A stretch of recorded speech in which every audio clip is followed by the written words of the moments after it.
Magandang araw po sa ating lahat. Nandito naman po ako si Mirna Aquino ng Bunyog Maralita. Maraming kalamidad, iba-iba. Baha, lindol, bagyo na dumarating sa Pilipinas mga panahon ngayon. At ayan ay isa sa nagpapahirap sa ating mga kababayan, lalo na nangyari sa Cebu. Ngayon po masasabi ko, meron pong parating o dumating na isang dilubyo sa Pilipinas. Hindi po ito natural na kalamidad. Ito po ay isang politiko na nagpapahirap sa mga Pilipino. Noon pa, panahon pa ng ibang administrasyon. At ngayon nandito siya. Siya na yata ang pumalit sa Sinibak na si Bersamin ba yun?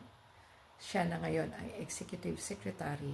Ang Executive Secretary ay tinuturing din na Little President. So, may kapangyarihan din talaga. Ang akin pong tinutukoy walang iba, si Ralph Recto, ang ama o ang author ng mga buwis, VAT o EVAT, Value Added Tax, Extended Value Added Tax, puro tax, dagdag buwis pa sa ibang buwis, ay para yata dito kunin ang pondo para madagdagan ang buwis na pangangailangan ng mga politiko. Siya rin po yung direktor o nag-utos na gamitin ang ilang bilyones pondo sa PhilHealth. Biro mo ba na nga naman? PhilHealth, pera ng mga tao yan, kinontribute para sa kanilang kalusugan. Kung sila ay nangangailangan para sa kanilang kalusugan, emergency o hospital, ito po ay kino-contribute sa kanilang pangangailangan. Bakit ninyo pakikialaman ang pera ng mga tao, hindi sa inyo?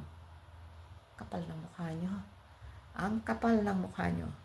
Ngayon ay, andito na nga, ang isang dilubyo, Ralph Recto, na nagtayo din ng political dynasty sa Batangas. Pero may asawa niya si Vilma Santos, bumalik na governor. Ang anak nila ay congressman. Tapos siya ngayon ay nandito rin sa national position. O diba? Pahirap, dagdag pahirap ka Recto sa bayan. Isa na naman kang klaseng dilubyo.